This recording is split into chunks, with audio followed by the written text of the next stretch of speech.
हाँ जी, नमस्कार। अंकित coaching centre में आपका स्वागत है। और आज हम हिंदी की क्लास प्रारंभ करने जा रहे हैं, हिंदी व्याकरण की।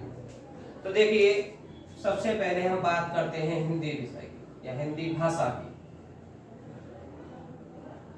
अगर आपसे पूछा जाए कि हिंदी क्या है, तो हिंदी एक भाषा है। सामान्य तौर पर भाषाएं होती हैं, उन्हीं भाषाओं की तरह हिंदी भी एक भाषा है। अब प्रश्न ये पूछा जाता है कि भाषा क्या है, तो भाषा कहते हैं परस्पर विचार विनिमय के माध्यम को। परस्पर विचार विनिमय का जो माध्यम है वह भाषा कहलाता है। अर्थात एक मनुष्य अपने मन के भावों को जिस माध्यम के द्वारा प्रकट करता है और दूसरे व्यक्ति के मन के भावों या विचारों को जिस माध्यम के द्वारा ग्रहण करता है, वह ग्रहण करने का जो माध्यम है वह क्या कहलाती है? भाषा कहलाती है। उसके बाद बात करें, भाषा के आमतौर पर 3 रूप माने जाते हैं, लेकिन भाषा विज्ञान की दृष्टि से देखा जाए तो भाषा विज्ञान की दृष्टि से भाषा के केवल 2 रूप चलते हैं।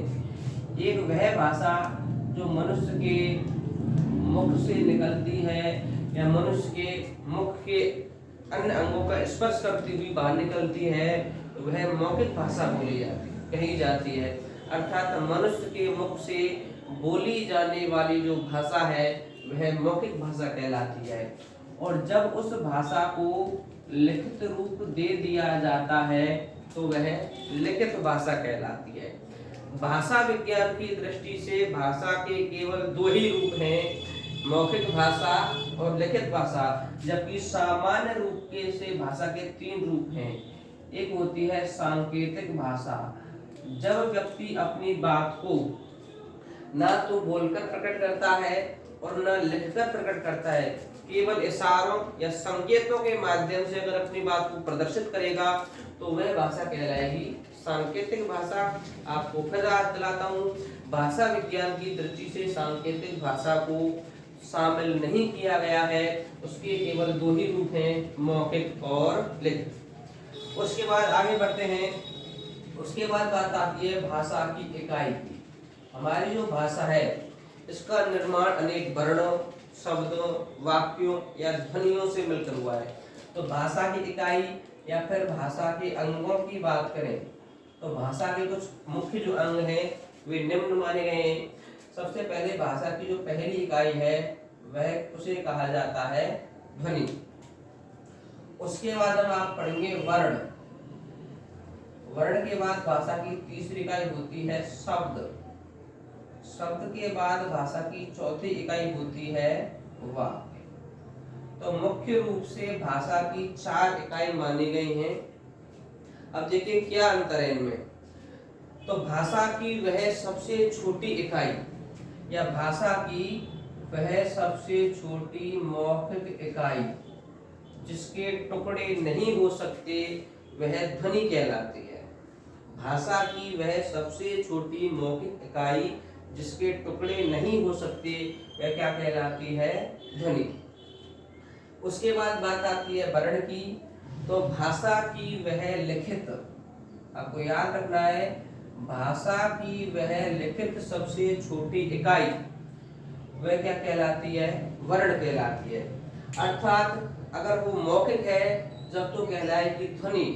उस ध्वनि को अगर हम उस सबसे छोटी ध्वनि को लिख देंगे किसी लिपि चिन्ह के माध्यम से तो वो कहलाएगी वर्ण। ध्वनि और वर्ण आमतौर पर बोलेंगे तो ध्वनि और उसको लिख देंगे तो वर्ण।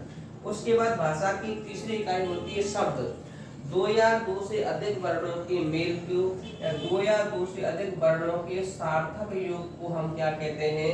शब्द कहते हैं। वर्ण छोटे छोटे वर्णों को मिलाकर शब्द बनाए जाते हैं और उसी प्रकार अनेक शब्दों के द्वारा या फिर आप कह सकते हो शब्दों के सार्थक योग को क्या कहते हैं? वाक्य कहते हैं। अब देखिए, भाषा की इकाई की बात करने के बाद प्रश्न ये उठता है कि कोई भी भाषा है उसे बोलने के लिए आमतौर पर मुख की आवश्यकता है या मुख के द्वारा से बोल दिया जाता है, लेकिन किसी भाषा को लिखने के लिए एक विशेष प्रकार के लिपि चिन्हों की आवश्यकता होती है, और विशेष प्रकार के जो लिपि चिन्ह है, ये अक्षर चिन्ह है, वर्ण चिन्ह है, उनके संपूर्ण समूह को हम कहते हैं लिपि। अगर आप ऐसे समझते हो, किसी भी भाषा को लिखने का जो ढंग है वह क्या कहलाता है, लिपि। कोई भी भाषा हो, अगर वह लिखित रूप में नहीं है तो उसका जो अस्तित्व है, उसका जो आयु है, वह अधिक समय तक नहीं टिक पाती। इसलिए किसी भी भाषा को लिखने के लिए कुछ विशेष प्रकार के चिन्हों का प्रयोग किया जाता है, वही चिन्ह लिपि कहलाते हैं। या फिर आप कह सकते हो भाषा को लिखने का जो ढंग है वह लिपि कहलाता है। अगर बात करें हम आपकी हिंदी भाषा की, अपनी जो हिंदी भाषा है इसकी लिपि मानी गई है देवनागरी। देवनागरी लिपि को हिंदी भाषा की लिपि माना गया है। ये जो देवनागरी लिपि है, यह इसका जो निर्माण है वह संस्कृत भाषा की ब्राह्मी लिपि से माना गया है। संस्कृत भाषा की लिपि है ब्राह्मी। भारत की जितनी भी हमारी जो आर्य भाषा है, उन सभी आर्य भाषाओं की जो मूल भाषा है वह संस्कृत भाषा मानी गई है। जैसे अगर हम हिंदी का इतिहास पढ़ें तो आपने सुना होगा कि प्राचीन भारतवर्ष में जिस समय पे भारत में आर्यों का आगमन हुआ था, उस समय पे यहाँ संस्कृत बोली जाती थी। संस्कृत के दो रूप चलते थे, एक थी वैदिक संस्कृत और एक थी लौकिक संस्कृत। अब देखिए क्या अंतर है वैदिक और लौकिक में। तो लगभग 1500 ईसा पूर्व के आसपास जब आर्य भारत में आए, आर्यों की जो भाषा थी वह शुद्ध संस्कृत थी। अर्थात आर्यों जो शुद्ध संस्कृत थी, उस शुद्ध संस्कृत को वैदिक संस्कृत कहा गया। लेकिन उस वैदिक संस्कृत का रूप थोड़ा सा परिनिष्ठित हुआ, थोड़ा सा बदला, जो धीरे धीरे आम बोलचाल की भाषा में बदली, वह कहलाई लौकिक संस्कृत।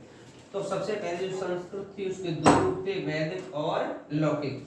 वैदिक संस्कृत में साहित्य रचा गया, जबकि सामान्य जन द्वारा बोली जाने वाली भाषा लौकिक संस्कृत थी। धीरे धीरे वैदिक संस्कृत से भाषा ने अपने रूप को थोड़ा और बदला।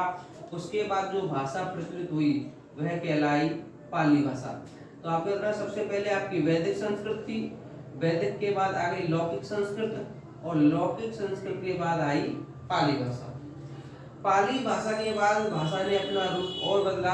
आपको एक बात और याद रखनी है, भाषा अपना रूप परिवर्तित करती रहती है। भाषा किसी भी स्थान पर या किसी भी काल में एक निश्चित शब्दों से नहीं बंधी होती, वह धीरे धीरे धीरे धीरे अपना रूप परिवर्तन करती है।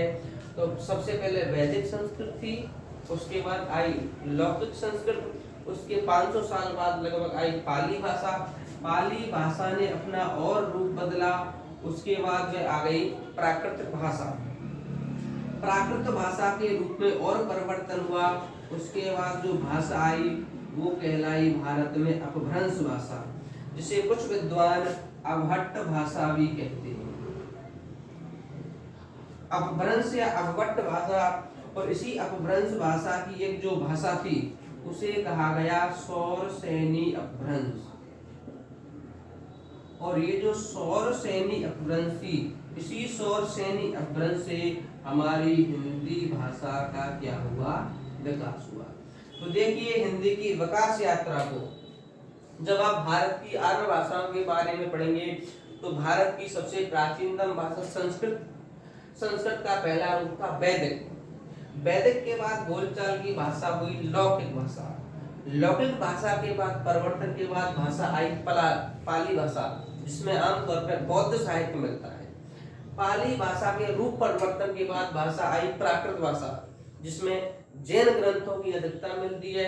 प्राकृतिक भाषा धीरे धीरे जब ये अपनी रूप परिवर्तन किया, उसके बाद भाषा आई अपभ्रंश, जिसे अवहट्ट कहा जाता है।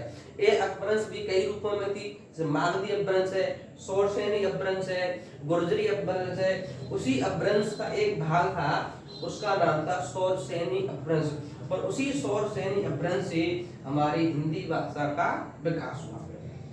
उसके बाद हिंदी के बारे में और कुछ अगर हम जानकारी प्राप्त करना चाहें तो सबसे पहले ये भी पूछा जाता है, हमारा ये जो हिंदी शब्द है, हम इसको हिंदी इस प्रकार लिखें या इस प्रकार। देखिए वर्तमान समय में क्या है, वर्तमान समय में जो अंतिम जो पंचम अक्षर है, यानी जैसे नानल है, मामसली है, अणैखाली है, इनके प्रयोग को धीरे धीरे कम किया जा रहा है और उसकी जगह पर पंचम वर्ण की जगह आमतौर पर हिंदी भाषा में अनुस्वार का प्रयोग किया जा रहा है। हालांकि सही दोनों है, लेकिन वर्तमान समय में ये ज्यादा शुद्ध माना जाता है। हालांकि सही दोनों है, लेकिन वर्तमान में जो प्राथमिकता दी जाती है अनुस्वार वाले शब्दों को दी जाती है। तो बात आती है हमारी जो हिंदी है, या जो हिंदी शब्द है यह किस भाषा का है, ये भी पूछा जाता है। हमने शब्द दे दिया हिंदी, यह किस भाषा का है, तो आपको याद रखना है हिंदी जो शब्द है वह फारसी भाषा का है। ये जो फारसी भाषा थी यह ईरान में बोली जाती थी, या फिर कह सकते हैं ईरानी भाषा का है, या फिर कह सकते हैं यह यूनानी भाषा का है। तो हिंदी जो शब्द है वह फारसी, ईरानी या यूनानी भाषा का माना जाता है। क्या हुआ था कि भारत के उत्तर पश्चिम में, भारत के उत्तर पश्चिम में जो फारस है, जिसे हम वर्तमान में ईरान के नाम से जानते हैं, उस फारस में जो सा है, यानी जो सा सलेट है, उसका उच्चारण हा के नाम से किया जाता है। जब ये फारसी या फारस के लोग भारत आए तो भारत के उत्तर पश्चिम में एक नदी बहती थी और नदी का नाम था सिंधु नदी, जिसे इंडस कहा जाता है। आपने सिंधु घाटी सभ्यता भी पढ़ी होगी। तो सिंधु जो नदी है वह भारत और फारस या भारत के पूर्व पश्चिम उत्तर राज्यों से सीमा बनाती है। तो भारत के उत्तर पश्चिम में जो सिंधु नदी बहती है, जब फारसी लोग भारत आए तो उन्होंने जो सिंधु नदी थी, इस सिंधु नदी को इस सात का उच्चारण हा के रूप में किया और इस सिंधु नदी को हिंदू नदी कहा, हिंदू नदी कहेंगे। और आसपास जो लोग निवास करते थे उन्हें भी इन्होंने हिंदू कहा, और हिंदुओं द्वारा अर्थात यहाँ के निवासियों द्वारा जो बोली जाने वाली भाषा थी वह कौन सी कहलाई, हिंदी। आपको याद रखना है हिंदी जो शब्द है वह कौन सी भाषा का है, फारसी भाषा का। तो हिंदी से संबंधित हमने कुछ बातें सामान्य जानकारी प्राप्त की है, उसके बाद हम क्लास को धीरे धीरे आगे बढ़ाएंगे। देखिए आज हमने हिंदी भाषा से संबंधित सामान्य जानकारी किस किस प्रकार से प्राप्त की है, कौन कौन सी चीजें हमने देखी है। तो सबसे पहले हमने बात की है हिंदी की। हम हिंदी पढ़ेंगे। हिंदी अगर आपसे पूछे हिंदी क्या है, हिंदी एक भाषा है। भाषा किसे कहते हैं, व्यक्ति अपने विचार विनिमय के लिए, अपने विचारों को प्रकट करने के लिए जिस माध्यम का सहारा लेता है, तो विचार विनिमय का माध्यम ही क्या है, भाषा। अब आपसे पूछा जाए कि भाषा कितने प्रकार की होती है, तो आपका प्रश्न दो प्रकार से आता है। एक प्रश्न आता है सामान्य रूप से भाषा कितने प्रकार की होती है, तो आंसर देंगे 3 प्रकार की, मौखिक भाषा, लिखित भाषा और सांकेतिक भाषा। जबकि अगर पूछे कि भाषा विज्ञान की दृष्टि से भाषा कितने प्रकार की है, तो उसमें आपको केवल याद रखना है मौखिक और लिखित। क्योंकि डॉक्टर भोलानाथ तिवारी ने बताया है कि भाषा वही है जो बोली जा सके और जो सुनी जा सके, या फिर जो लिखी जा सके। तो भाषा बोली, सुनी और लिखी जा सके। सांकेतिक दृष्टि को इसमें भाषा विज्ञान में भाषा नहीं माना गया है। उसके बाद हमने बात की थी भाषा के अंगों की। तो भाषा का पहला अंग कहलाता है ध्वनि। भाषा की वह सबसे छोटी इकाई जिसके टुकड़े नहीं गिनेंगे, उसकी मौखिक अभिव्यक्ति क्या कहलाएगी, ध्वनि या आवाज कहलाएगी। उसके बाद हमने पढ़ा वर्ण। भाषा की वह सबसे छोटी लिखित इकाई जिसके टुकड़े नहीं हो सकते। जैसे मान के चलिए ये कार, अगर हम इसका उच्चारण करेंगे तो ये कहलाएगी ध्वनि। अगर हम इसको हम लिखित रूप देंगे या इसको लिख देंगे तो ये कहलाएगा वर्ण। तो भाषा की लिखित सबसे छोटी इकाई कहलाती है वर्ण, और भाषा की सबसे छोटी मौखिक इकाई कहलाती है ध्वनि। उसके बाद वर्णों के जो समूह है या वर्णों का जो सार्थक योग है वो कहलाता है शब्द। एक चीज और आप पढ़ते हैं, आप पढ़ते हैं पद। अब देखो आम तौर पर शब्दों को ही पद